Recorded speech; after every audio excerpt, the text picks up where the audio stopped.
Hello, and welcome to Ideas with Diana on this November 26, 2025. Well, today I'd like to talk about an interesting thing regarding when not to do an R&D research project. Yet last night I was watching a YouTube video late at night, and what happened basically is that is from one person from Austria. I'll post a link afterwards. What happened was she was talking about how her computer laptop died and how she was trying to learn Java by reading the Java Fundamentals book. It's the same book I read when I learned Java, plus learning Java in 21 days, and learning client server programming by writing a game program, a questionnaire program. And the thing about it is, what's interesting though is simply um, she also mentioned about how her and her partner started a business, and but the main thing is what she gave was a one book, the E Myth, and about the hotel analogy, and the hotel analogy is about one person who wrote the book, the E Myth. They checked into a hotel and they wondered wondered how could a hotel have everything so light that basically that they could have everything done and stuff. And the thing is, what happened was that we went and talked with the manager. And says, well, that's because we keep a book of your preferences and other things so that there's consistency. And the person in this YouTube video mentioned that in their business they have a book of procedures as to how to do things. And I thought last time, well, that's a great idea. So I started writing stuff that I had been doing off the seat of my pants. Like some of the things that I wrote was basically writing a life story that connects, part two, pivoting from negative author perception, establishing social media audience, establishing collegiate tutoring relationships, R&D projects, what not to accept. Well, let's go with pivoting from negative author relationships, and just going to turn to the page. And the reason why I wrote this is because this related to an event that I had happen recently. I went to ask about something, and the one person talked with me, and she said, "Well, the reason why we didn't have certain authors appear is because we for certain factors." I thought, well, and I at first I thought I was very hurt by it, and then I realized, well, okay, well, the thing is they're looking at after their own self interest. So when you're dealing with people that are looking at their own self interest, here's some ideas of pivoting from negative author perception. First, listen. Listen to what is the negative author's perception that they're saying. Uh, One may be, we want books that sell. That means that basically if the book doesn't weigh high enough, that they don't get enough people interested or selling, and they're not going to carry it, even though it may have a high author's rank. We want books we can stock. Code word, paperback, hard copy. It's easy to do a paperback because most people will buy a paperback or hard copy. We want recognized authors. That means that basically work on your fan base. Work on reaching out to your readers. When readers come up to a coffee shop, say, "Well, oh boy, they love that book and everything else." Engage them, talk with them. I had many people came up to me when I wrote the book Middle School Wish, and also Saturday Morning Dress Up Club. They said, "God, it just spoke with me. You hit the nail right on the head." And are you going to do more? I said, yes, and actually I told him about a project, and actually I'm working on the project to do more, and expect it to come out, and it'll be out on Barnes and Noble and Amazon. Next, on books listed that have one or more aspects of for example, the perceived as not selling, that they can't be stocked, or the author's not recognized, remove them from the website. Don't take what I mean by remove them. Take them off sale. Don't remove them from the website. Keep them on there until you figure out a way how to develop a marketing strategy so that basically that all 3 points from above can be recognized. And apply this to all sites where the book's on, like if you're on Amazon, if you're on Barnes and Noble, if you're on Lulu. And what happens,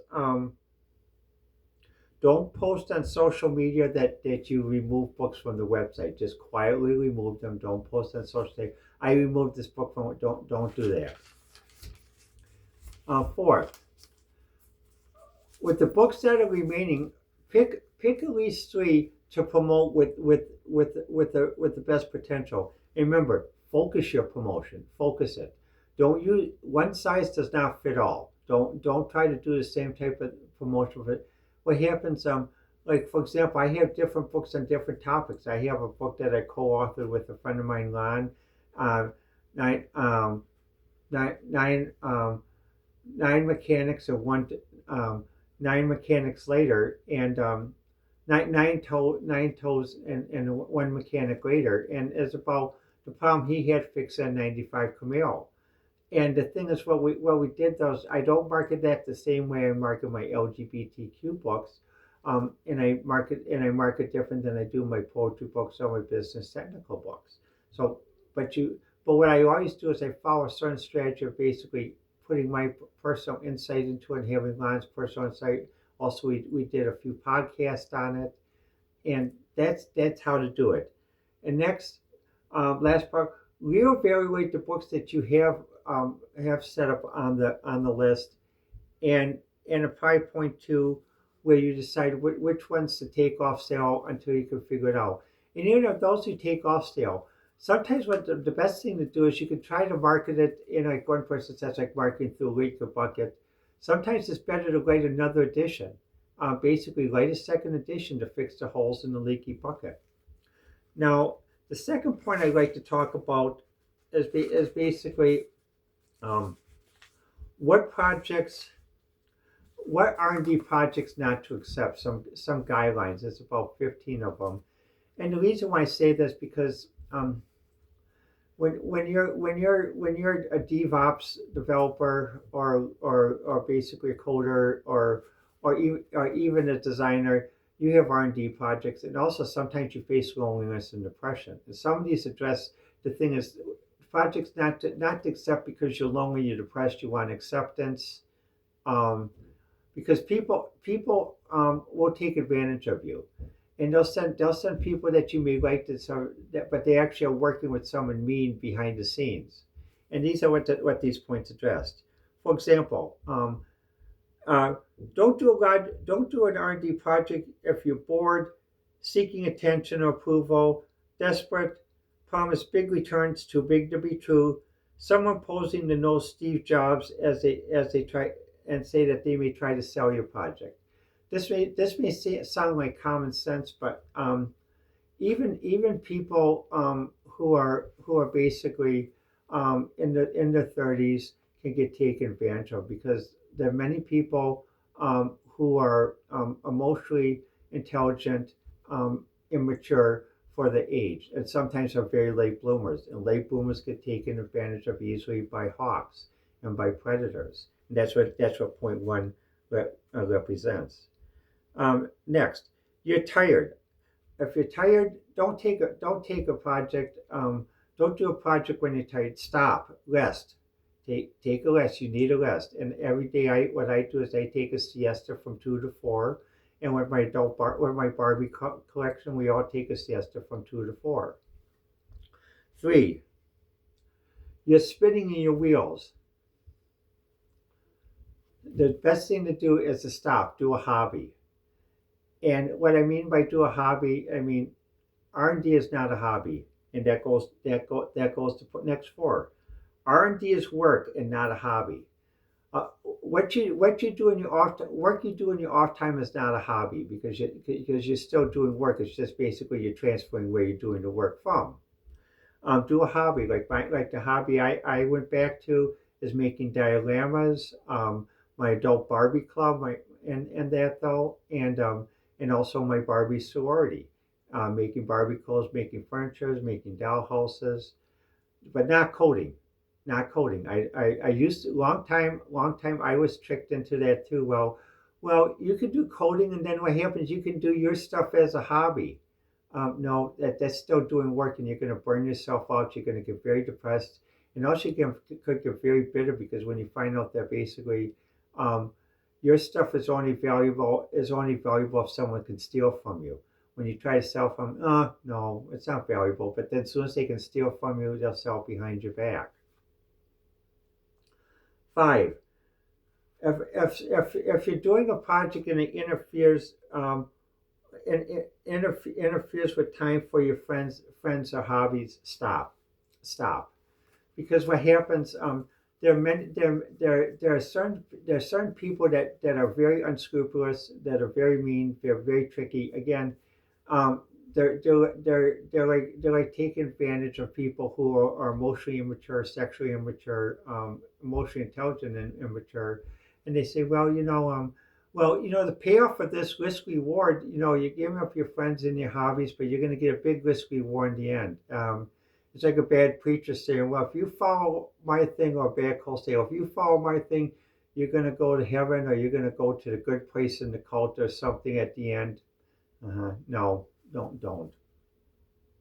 Next, it interferes with home finances. Another thing too is basically, if you're doing a project, and what happens, it's interfering with home finances. You're not able to pay your bills, not able to keep a roof over your head. You got to stop this. You got to stop this project. And if you want to pause it, put it in a box. Like for example, over there, I have some projects I put in a box, because what happened was I got to a point there. It got to a point that basically I was spinning my wheels. So put it in a box, pack it up nicely, and then you can always come back to it. Um, Six, pulled in a used circle like the Fountainhead. Well, in the movie The Fountainhead, it's about an editor who founded a newspaper, and the editor founded a newspaper, and he had all these happy people, happy workers who were working with him, and the assistant editor was the one that they helped him out when things became a little bit bad at the place. But later on, what happened was he found out that these happy people were not really working for him; they were working for the assistant editor. So at one point, when the assistant editor tried to take over, and the founder and the editor wouldn't give in, he said, "Okay, well, I'm pulling all my people." So if you can imagine a newspaper around 1948 where it had a lot of people working printing presses, paste up, setup, and everything, all these people left. The only people that stayed with them were 10 people from the group that didn't trust the assistant editor. And so what happened was, what did he do? He said, "Okay, well," and he said, "What can we do?" Because everyone thought that basically that his company had been taken away from him by the assistant editor, because he was actually going to paper under his own name, stealing his copyrights, patents, and trademarks. So what he did was he said, "Well," he said we can make a 4-page paper." And he says, "Okay," so all 10 of them worked very hard to do multiple jobs to me. And with the 4-page paper, what they did is they ended the paper. He said, "This is the official. This is the real paper. That this is ended. This person took this and they ran an article and published it, and people bought it and realized the truth." That's why on many social media sites you'll see things like the real Donald Trump, the real Elon Musk, the real this person, the real that person. That goes back to the Fountainhead, because there are many imposters. And this is an example when you get in a youth circle, because you will have imposters trying to steal your company, steal your idea, and other things. Um, Another thing, 7. You were burned by a project, and you hope that this next project will get you the money that you lost because you were burned by a project. Don't do it. That's the gambler's paradox. It's like, well, if I put one more bet and I put a bigger bet, I'm gonna make up for all the bets that I lost and everything else. Even in Las Vegas, they'll cut you off if they see that happening. Don't do it. Um, you or another thing, you think, okay, well, I can rehash this project. If I do this project and I rehash it, well, think of it as mashed potatoes and oatmeal. How many times do you want to eat leftover mashed potatoes and oatmeal? It's the same thing with people with software. How people can tell when software is rehashed. And also, what happens if you think about having to rehash software over and over again, are you sure you understand who your customers are, and what your niche is, and basically affordability business aspects of it? 9, you meet a group of people who want you to work on a project. They want to join you on a project. They say, "Oh, we want to join you. Come, we want to join you on the project." You start to feel funny about. Well, I don't know. I don't know if I really want to work with these people. Walk away. Walk away. Many organizations have the same thing. If someone comes directly to us and say, "I want to work for your organization. I like everything you do," what they'll do is they'll send them away. And the reason why they send them away is because of this thing about they'll have a funny feeling because more times than not, the people who are most aggressive at knocking at the door are those that want to be industrial spies, want to come in and steal stuff, or want to be undercover reporters. Like for example, there's a case about the dot-com crisis, and there are 2 books written about the dot-com crisis. And one book was very popular, but a second book that was independently published by the owner of the company and went out of business.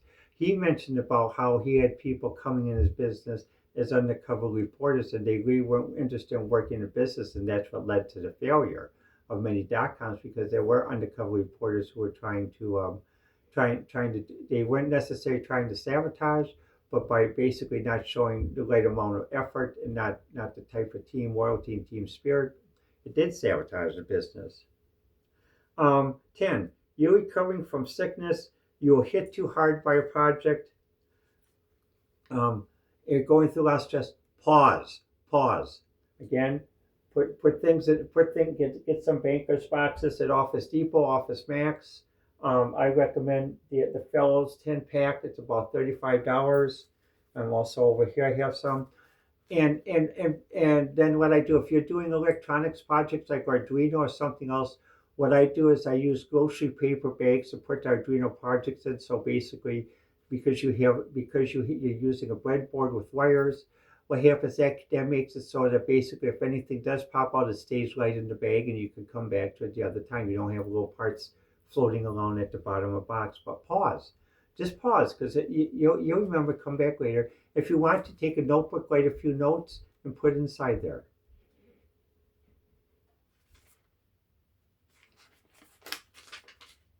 Oops, just a minute.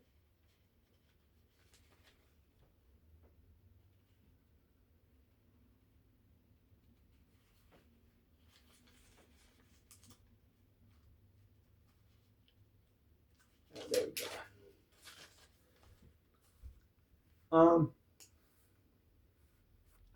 you plan to use another thing to do is sometimes when you get burnt, you think, well, okay, well, I'll go to attorney. I'm going to sue someone. Like you may say, well, one big corporation stole my project, and I'm going to go to an attorney and sue someone. It's like Netflix had that called the $1 billion code, and it showed the person what would happen if they were trying to sue a company.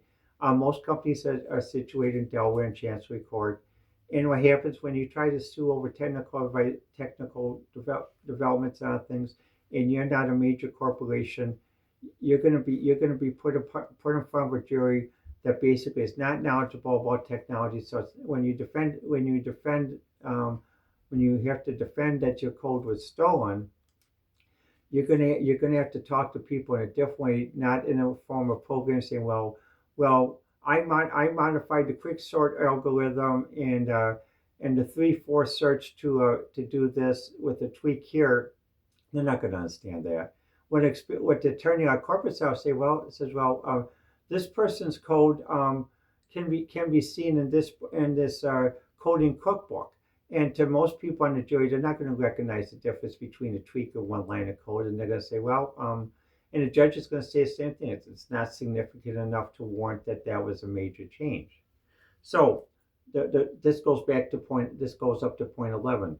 You plan to use money from a project to recover lost money from former partners. No, move on and forward. Because what happens if you're going to do a lawsuit, even like these slip and fall lawsuits that you see on TV, many times now in the new ads in Milwaukee, are telling people it takes at least 3 years for them to get a settlement. Many people are happy that they have a settlement, but it takes at least 3 years. And if you do a lawsuit on a stealing of an idea or something else, um, what happens? Also, they'll appeal it. Do you really want to? Do you really want to spend 7 to 10 years walking in and out of courtrooms, preparing for court, where you could actually just move on and forward and do something else, move on and forward? 12. Someone proposed a project to reverse engineer or white glove a company process.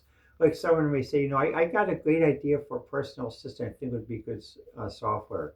What about if we go to company X and you pose as an employee and take their employer's test and then memorize what the questions are and write software on that? No, no, that don't do that. That is more than just illegal. That is very down low. That is very bottom feeders. And what happens? Bottom feeders are dumb people, but they're smart enough to know the trick. Good people to be bottom feeders to do this. Don't do this because they'll say, "Well, I can get a big sale from this." No, don't do this. And a lot of times with these bottom feeders, when you meet people, always meet them in a public place. Don't meet them in an isolated public place. In a public place, like when I meet people, I meet people at I meet people at Wendy's. I meet people at Barnes and Noble. I meet people at McDonald's. But I meet it at a public McDonald's, one that's busy. When they have, if someone wants you to meet like someplace, a fast food place that's way out in the country, way out in the boonies, or not busy, and you two are the only two in the restaurant, walk away. No, that's a setup. That's a setup. Don't take it. 13. Although you are part of a team, you're really not. It is you as the ex-girl reporting to a friend who controls his other friends, they're not your friends. And the reason why I say that is because that goes back to the fountainhead, but it's a different type of fountainhead. One person will say, "Oh yeah, let's work together, form a company. I got some guys that can help us with this." And what happens again? It's exactly like the fountainhead. The guys are his friends, they're not yours. You're simply there as a tool. You're being used as a quant, a programmer, a DevOps developer. But the thing is, what happens though? As soon as they get what they want, or as soon as they take advantage of you, drop you. Or if you need any help, I'm sorry, I can't do it. I can't do it. No, no, no. That's you may think they're friends or not. Um, Next, um, going back to, and that's what I mentioned above is an abusive relationship. Always leave an abusive relationship. Walk away. You can do other things.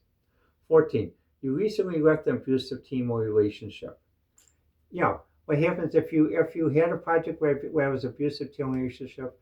Wait a while. Take some time off. Pause. Do a hobby. Do something else, but don't do coding. Like for example, with me, I ran into a situation where I was running into some of these things, and so far I've taken an 11-month pause, and that going into my restarting my Barbie hobby that I did prior to going into pre-med and my model making diorama, but something that's not computer based.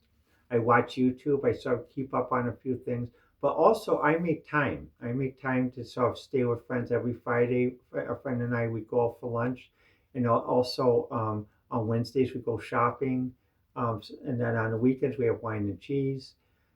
But the thing is, make time. But and the reason why I stopped was because I was in a very harsh environment, being attacked by bottom feeders, where my apartment was being constantly inspected last year 15 times. So I had to lock up my computers. And when I talked with the new manager, he said that there are many people who reported that there was theft from different companies coming in to quote do maintenance on the apartment, and even theft supposedly from the former apartment manager. So and many people moved out of the building. But the thing is, the new manager now is addressing this, and so far it's been good. Knock on wood. Um, but what happens though, because of that, with moments of all quiet from the Western Front, don't do it. Don't do a project that way. Take a break, pause it, and this is going to lead into just these other points. 15. Don't do or accept projects outside a protective work environment. If someone wants you to do a project in a risky work environment, don't do it. what happens though, because the thing is, again, they'll say risk reward. You're going to get paid out. You're going to get paid a lot. You're going to do a lot of stuff and other stuff. Don't do it. You're not. What happens? You're not going to get paid. You're not going to get it. They'll get paid, but you won't. But you'll get all the thing. You'll get all the negativity and dumped on, and you'll also get labeled, and also they'll try to ruin your reputation. 15, 16. Don't do work for hire. This is common in many books as an author, as a writer, designer. Reason why I don't do work for hire is also called a one-off. Is because what happens when you do a work for hire, you're rejected as a lower status. You're rejected as a not even as a professional.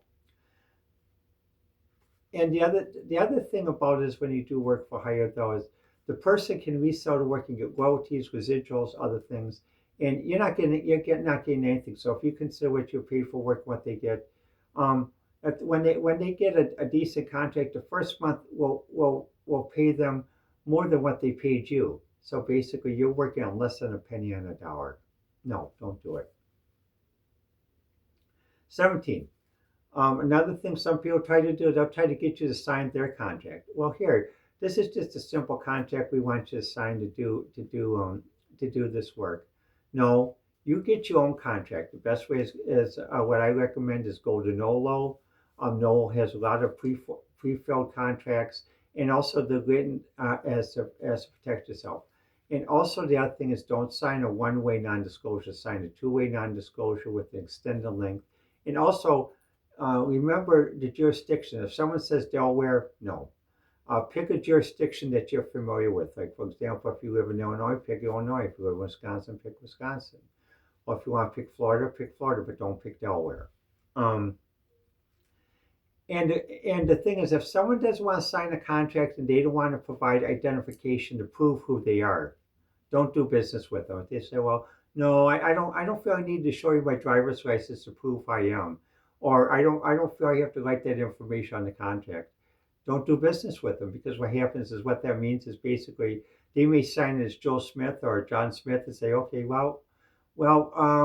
there's many John Smiths in this neighborhood. Which one do you mean? Do you mean John M. Smith, John T. Smith, John A. Smith? Who is it? Um, and that's the case even with the federal government of mail fraud based upon one community where everyone had the same last name, but they changed their middle initials. And there's multiple things that are done, and the post office had take away the post office, and they had changed postal rules that people do have to show identification. That's why when you get a post office box, anything you have to show identification, you have to give your social security number to make sure that you are who you are, and also to make sure that basically if someone who is in this country legal is not using the same social security number for 9 other friends.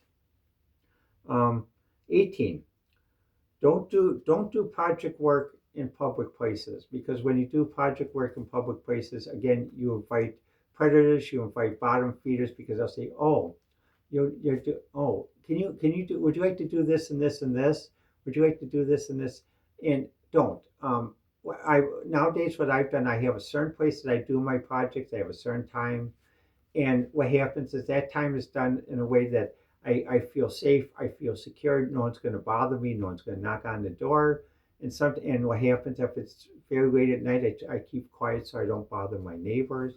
And just to give an example of doing work in public places. Years ago, when I used to do work in public places, one time I was working, and one guy came up to me and he went like this.